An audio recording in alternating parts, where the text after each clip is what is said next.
ایک دن مجنو گھر سے نکلا اور اس نے کیا دیکھا کہ ایک کسائی نے بکرا لیا ہوا ہے اور اس کو لٹا کر اس کو ذبح کرنے لگا۔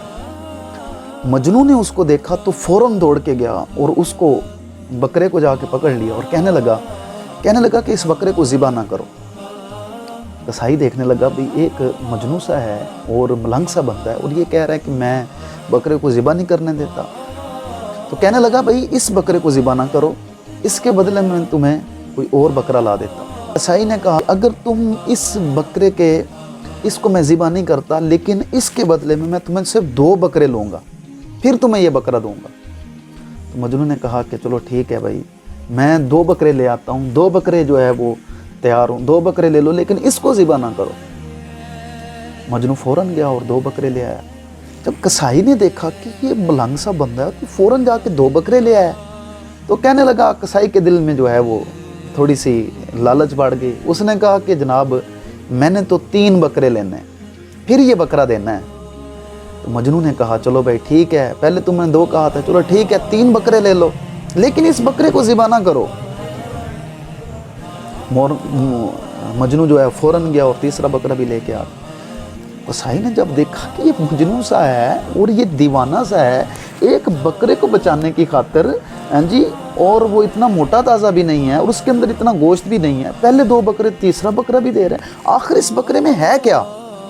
یہاں تک کہ جب تیسرا بکرا بھی مجنو لے کے آیا تو کسائی کہنے لگا نہیں مجھے 4 بکرے چاہیے، یہاں تک کہ مولانا روم رحمۃ اللہ تعالی علیہ نے 20 بکرے لکھے ہیں۔ اب وہ کسائی نے 20 بکرے لیے، صرف 1 بکرا جو ہے وہ دینے کے لیے مجنو نے کہا بھئی 20 بکرے لے لو لیکن اس بکرے کو ذبح نہ کرو۔ کسائی کہنے لگا ٹھیک ہے، 20 بکرے لیے اور اس نے بکرا دے دیا۔ اب مجنو نے کیا کیا، وہ بکرا پکڑا، بکرے پر جو ہے وہ تھاپی دی، ہاتھ پھیرا، اس بکرے کو چھوڑ دیا۔ کسائی دیکھ کے حیران ہو گیا، وہ کہنے لگا کہ 20 بکرے دے کے تو نے وہ بکرا لیا ہے اور اس بکرے کو چھوڑ دیا ہے۔ سمجھ نہیں آئی بات کہ اتنا قیمتی تم نے بکرا لیا ہے اور وہ بکرے کو لے کے بجائے میں نے تو کہا تو اس کا گوشت کھائے گا یا کچھ کرے گا یا پالے گا، تو نے اس کو چھوڑ دیا ہے۔ تو مجنو نے جو جواب دیا وہ سنیے۔ مجنو کہنے لگا جب میں نے یہ بکرا دیکھا نا، جو بکرا ہے نا اس کی جو آنکھیں ہیں نا وہ میری لیلا سے ملتی ہیں،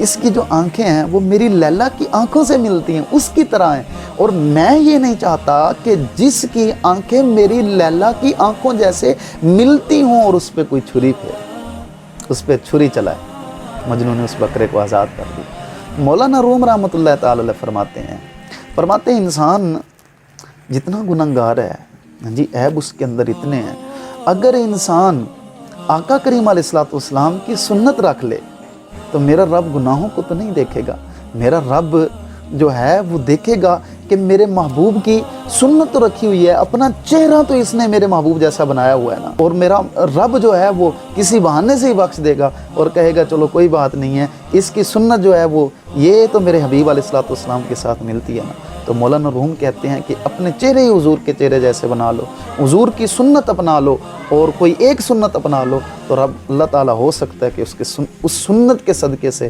ہماری بخشش فرما دے۔ تو ہمیں بھی چاہیے کہ حضور نبی رحمت صلی اللہ علیہ وسلم کی سنتوں پر عمل کرنے کی توفیق عطا فرمائے۔ آخر دعوانا الحمدللہ رب العالمین۔